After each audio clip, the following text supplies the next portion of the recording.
বিসমিল্লাহির রহমানির রহিম। আসসালামু আলাইকুম। Hi everyone, welcome back another video. আমি হচ্ছে ফাতেমা তোমাদের। আজকে আমি নতুন একটি দিনের নতুন একটি ভিডিও নিয়ে চলে এসেছি তোমাদের মাঝে।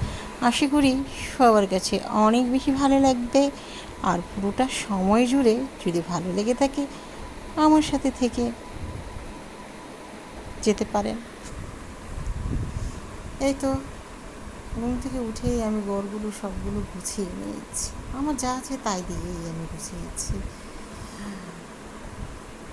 হয়তোবা অনেকের আমার চেয়ে আরও অনেক অনেক বেশি জিনিস আছে, আমার নেই হয়তো। আমার যা আছে সেটা দিয়ে আমি আমার মনের মতো করে আমি সাজিয়ে নিয়েছি, সেটাই একবার গুছিয়ে নিয়েছি, শেয়ার করে নিলাম।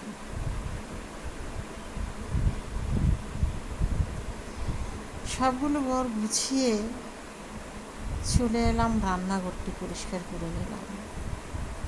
একদম চুলা থেকে শুরু করে সব পরিষ্কার করে নিয়েছি। দেয়াল, রান্নাঘরটি পরিষ্কার করে নিয়ে নাস্তা বানালে, রান্না করলে মনটাও ভালো লাগে। এই তো তারপর নাস্তা খেয়ে নিলাম, পেঁপে, সিঙ্গারা, চা। আজ রুটি খাইনি, ভালো লাগেনি, তাই খেয়ে শুরু করে দিব সমুচার পুর তৈরি করা। এখানে আমি সমুচা পুরের জন্য পেঁয়াজ, তেল এবং তেজপাতা, গরম মশলা দিয়ে নিয়েছি। আমি শুরুতেই বলে নিচ্ছি, সমুচার পুর, সমুচার শীট, সমুচার তৈরি করা এগুলো দেখাতে যেয়ে আমি অন্য কোনো রেসিপি দিতে পারিনি। কারণ আমার কাছ থেকে যদি কেউ কিছু শিখতে পারে, আমি যদি ভালো করে দিতেই না পারি, তাহলে সেটা দিয়ে লাভ কী? কিছু যাতে শিখতে পারে সেটাই দিলাম। তারপর হলুদের গুঁড়ো, মরিচের গুঁড়ো, ধনিয়ার গুঁড়ো 1 টিস্পুন করে করে দিয়ে আমি সুজি ঢেলে দিলাম 1/2 কাপ।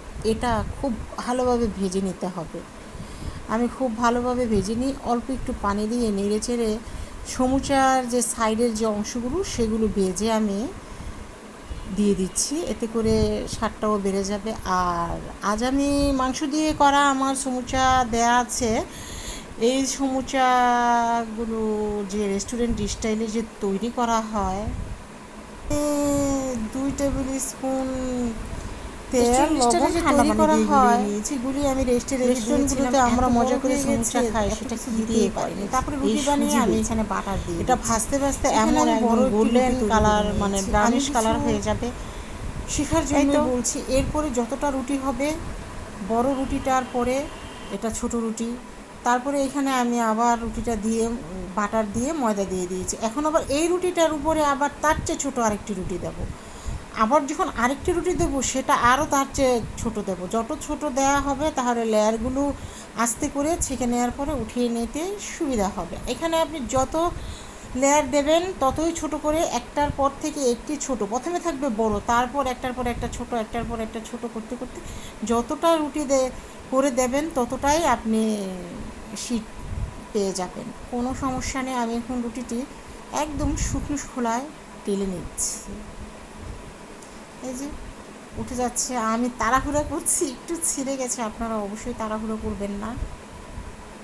একটু একটু করে আমি উঠিয়ে নেব। এখন আমি প্রায় 7-8টি রুটি বানিয়ে দিয়েছিলাম। মনে রাখতে হবে, আবারও বলছি, বড় রুটিটা সবার উপরে থাকবে, তারপর ওই রুটিটার পরে উপরে ছোট রুটি, তারপর আরেকটা দেবো, ওটা আরও ছোট, মানে যেটা দেবো তার চেয়ে আরও ছোট হবে, তাহলেই রুটি উঠিয়ে নিতে খুবই সুন্দর হয়। এই তো তারপর রুটিগুলো আমি খুব সুন্দরভাবে কেটে নিলাম। আমি সবগুলো রুটি শিটগুলো একটু একটু করে বের করে নিয়েছি, এখন আমি কেটে নিয়েছি। আর শিটগুলো কতটা সুন্দর হয়েছে সেটা একটু দেখুন। এগুলো আমি রোল তৈরি করার জন্য, ভেজিটেবল রোল বা মাংসের রোল তৈরি করার জন্য কেটে নিলাম। এবং আমার শিটগুলো জাস্ট একটু দেখবে কতটা সুন্দর হয়েছে এবং কতটা পারফেক্ট হয়েছে। এটা ইচ্ছা করলে পলিতে করে ফ্রোজেন করে রাখা যাবে অনেক দিন। মানে আমার কাছে শিটটা তৈরি করার পরে নিজের মনটাকেই ভালো লেগেছে, আর তাই ভাবলাম শেয়ার করে ফেলে আজ, অন্য কোনো রান্না না দিয়ে। এই তো শিট দিয়ে এখন সমুচা বানিয়ে নিচ্ছি। এই একটি বাস দিয়ে নিলাম, আমি বাসটি দেখাচ্ছি, বাসটি কিন্তু অত্যন্ত জরুরি। এই তো ঘুরিয়ে বাস দিয়ে নিলাম, এখন এটাতে আমি পুর দিয়ে নেব।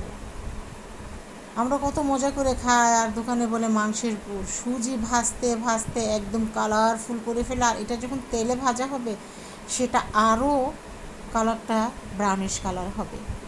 আমি ফ্রোজেন করে রেখে দিয়েছিলাম, পরে আমি অবশ্যই আবার দেখাবো ভাজাটা, কারণ এত ভিডিও দীর্ঘ হয়ে গেছে। তারপরে আমি অনেক ফাস্ট করে দিয়েছি, এই তো কীভাবে করছি। আর অবশ্যই ঠান্ডা পানি দিয়ে একটু ময়দা গুলে নিতে হবে, কারণ এটা যেহেতু ছাঁকা রুটি, চাপ দিলে এটা আটকে যাবে না, খুলে যাবে। তাই এটা ময়দা গুলিয়ে সেটা দিয়ে লাগিয়ে দিতে হবে। আরেকটিও আমি দেখিয়ে দিলাম, এই যে পুর দিয়ে দিলাম। এখন আবার ভাজটা কীভাবে করা হচ্ছে সেটা আমি আরেকবারও দেখিয়ে দিচ্ছি। আমি যদি দিলামই কিছুই যদি শিখতে না পারলাম তাহলে তো আর হলো না বন্ধুরা। অনেক ভাজতে হবে সুজিটা, তবেই মনে হবে যে এটা মাংস নয়। আমি যতটুকু ভেজেছি, তারপরে যখন ভাজার সময় সমুচাটা তেলে ভাজা হবে, এটা আরেকটু ব্রাউনিশ কালার হবে, তাই আমি অতটা ভাজিনি, তাহলে একদম আবার দেখতে খারাপ লাগবে। এই তো আমি করে নিচ্ছি।